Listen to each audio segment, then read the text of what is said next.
Welcome to తేజ7 నమస్తే తెలంగాణ. ఇవాళ వార్తలు చూసుకున్నట్లయితే ఎమ్మెల్యేపై అనర్హత కేసు స్పీకర్ కి సుప్రీం నోటీసులు హైకోర్టు రిజిస్టర్ ద్వారా జారీ చేస్తామన్న ధర్మాసనం.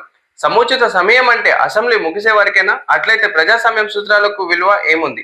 ఆపరేషన్ సక్సెస్ పేషెంట్ డెడ్ అనే తీరు సరికాదు. శాసనసభ స్పీకర్ జోప్యంపై ప్రభుత్వ వైఖరి తెలపాలి.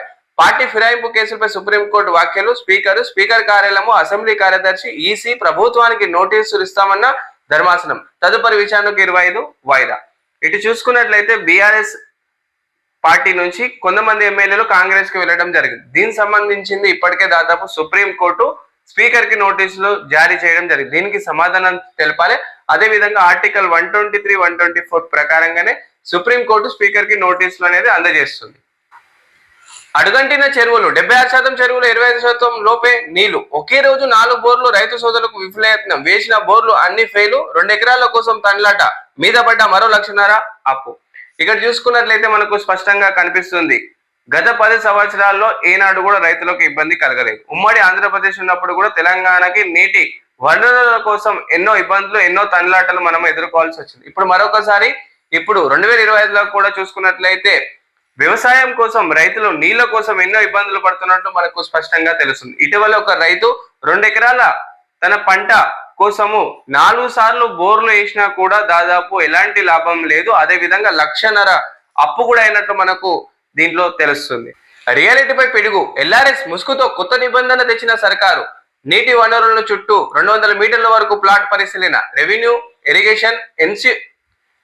ఇరిగేషన్ ఎన్ఓసీలు జారీ తర్వాత క్రమబద్ధీకరణ. జీవో 168 ప్రకారంగా గరిష్టంగా 50 మీటర్ల బఫర్ జోన్ పరిధి 4 రెట్లు పెంచడంపై సర్వత్రా ఆందోళన.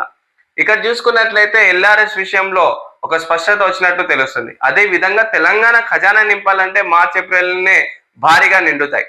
మరి ఈ మార్చ్ ఏప్రిల్లో రియల్ ఎస్టేట్ రంగం కూడా భారీగా దూసుకెళ్తుంది. మరి ఇదే విధంగా రేవంత్ రెడ్డి గారు అధికారంలో వచ్చిన తర్వాత హైదరాబాద్ రియల్ ఎస్టేట్ ని మరింత బలోపేతం చేయడానికి హైడ్రా తీసుకురావడం జరిగింది. మరి కేసీఆర్ గారు 10 సంవత్సరాల్లో ఏ రోజు కూడా రియల్ ఎస్టేట్ రంగము అద్భుతంగానే ఉన్నట్లు మనకు తెలుస్తుంది. మరి ఇప్పుడు రేవంత్ రెడ్డి గారు వచ్చిన తర్వాత రియల్ ఎస్టేట్ పై కొన్ని ఇబ్బందులు ఎదుర్కోవాల్సి వస్తుంది. కానీ రేవంత్ రెడ్డి గారు కూడా ప్రభుత్వ భూములు కాపాడుకునే విధంగా, అదే విధంగా ప్రభుత్వ నాళాన్ని కాపాడే విధంగా కూడా రియల్ ఎస్టేట్ రంగాన్ని రాబోయే రోజుల్లో మరింత అభివృద్ధి చేయడానికి కృషి చేస్తున్నట్టు మనకు తెలుస్తుంది.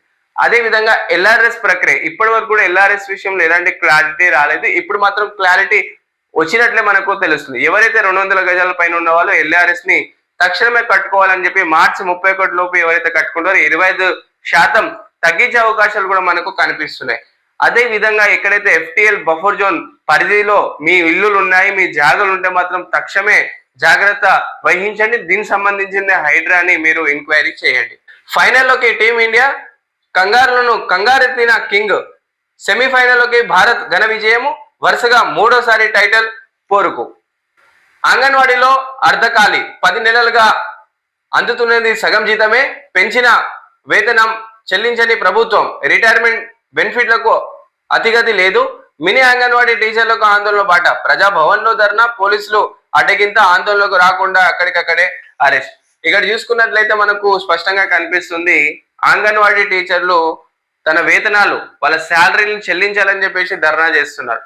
ఎక్కడైతే అంగన్వాడీలు గత బీఆర్ఎస్ హయాంలో కూడా కొన్ని వేతనాలు చెల్లించలేదు. అదే విధంగా కాంగ్రెస్ హయాంలో కూడా పాపం దాదాపు సగం శాలరీ ఇచ్చినట్లు తెలుస్తుంది. అంటే దాదాపు టీచర్లే రోడ్ల మీద వచ్చే పరిస్థితి ఉందంటే తెలంగాణలో ఎలాంటి పరిస్థితి ఉందన్నది మనకు గమ్యాంతకరం.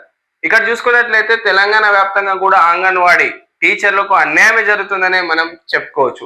ఇప్పటికే 9 నెలలు గడుస్తున్నా కూడా జీతం విషయంలో కేవలం 50% శాలరీ ఇచ్చినట్లు తెలుస్తుంది. అందుకని దాదాపు చాలా వరకు కూడా అంగన్వాడీ టీచర్లు ధర్నా చేస్తున్న దృశ్యం మనకు కనిపిస్తుంది.